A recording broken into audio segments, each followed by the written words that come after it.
James, we're going to do a little potpourri for the last half hour. I want to get to some of the feedback, some of the ones that I think are really important for others to hear. First one's from Justin Gray in Salt Lake City, Utah. Please explain when and how I can tell if I'm following a divine path or just my own ego. Well, that's a great question, because that's the question all of us should ask. And the way you know whether you're on the right path or not is that it works.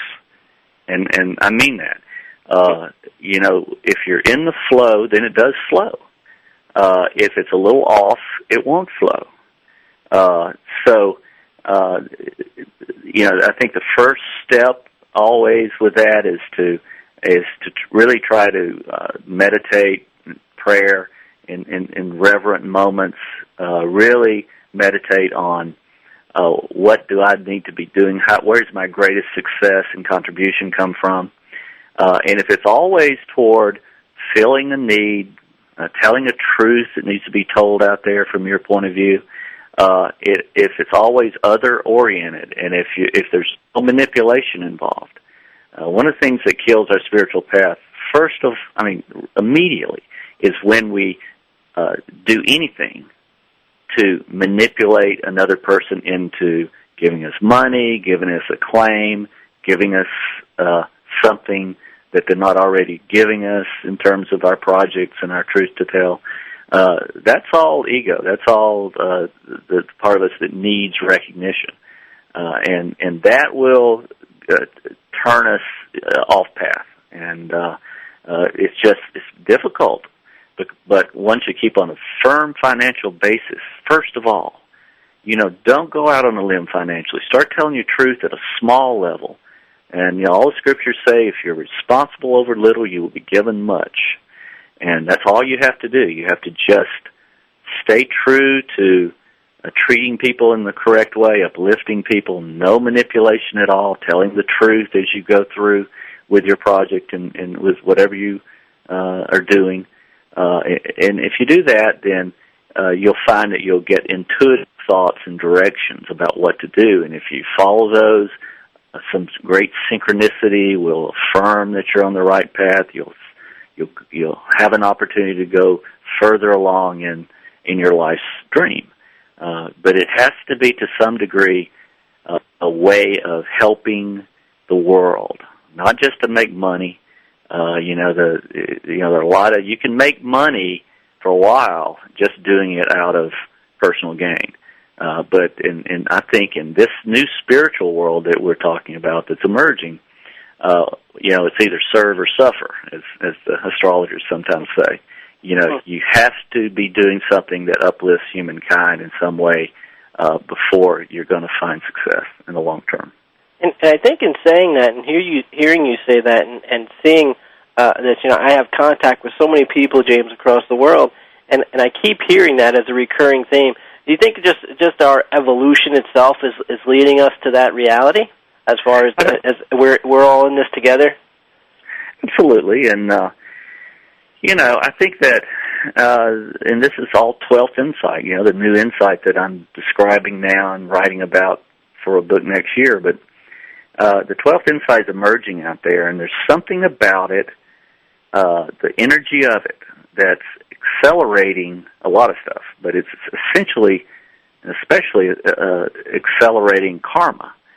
So if we do something that is against our conscience, that we know, well, we could make a little bit more money if we withheld this information, or whatever it is that we might, do to sort of that's shady, the karma for that is much more immediate than it used to be. So you can just see the things that are working in your life and the things that aren't working, and get on get in the spiritual flow and stay really positive in every respect, and you're fine with this karma flow. You'll be ahead of it. You'll be flowing through the problems that are facing so many other people. And the beauty of karma, no universal debt goes unpaid, it's just not. It's not just in a negative sense. It's in a positive sense also.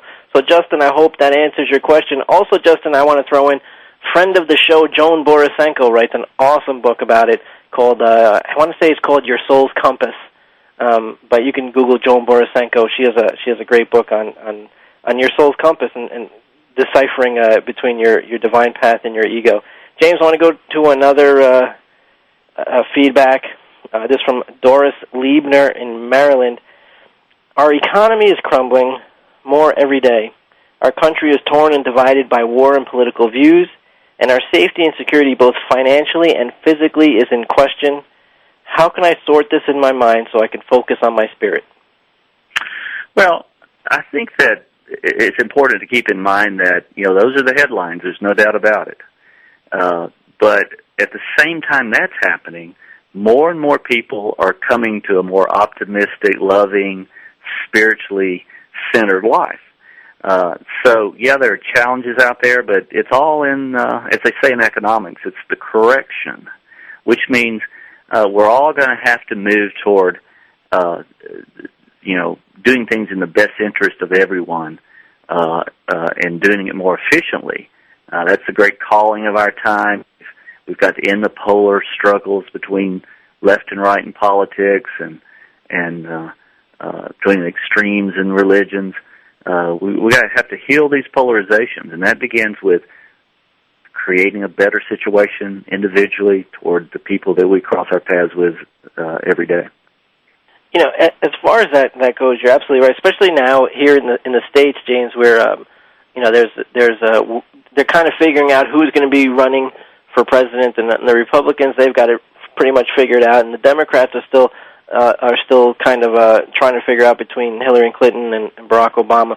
But at some point, it does begin to divide people. But you're absolutely right. If you stay centered in your spirit, that's exactly how you can navigate through anything. As long as you know your position, you can handle any condition. And I think that it's important what James said. It really hits home.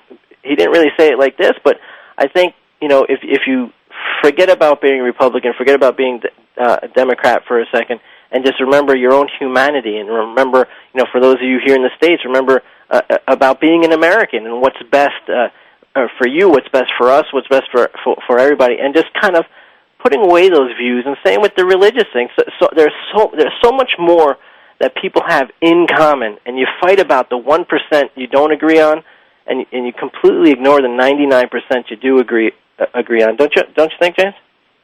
I think that's exactly right, and it's. I think we have to be careful with the soul urge that we all have right now, and that is to make things better.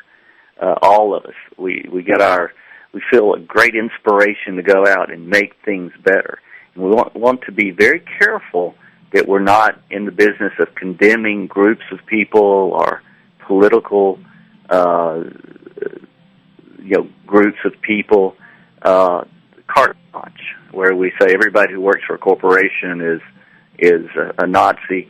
Right. Those kinds of words are dehumanizing and actually put us on the negative scale, part of the scale out there. We're doing more harm than good. James, we're getting hit with music as if we were at an award show. It's time for a commercial. So you're listening to Empowered Living. We'll continue this conversation when we get back.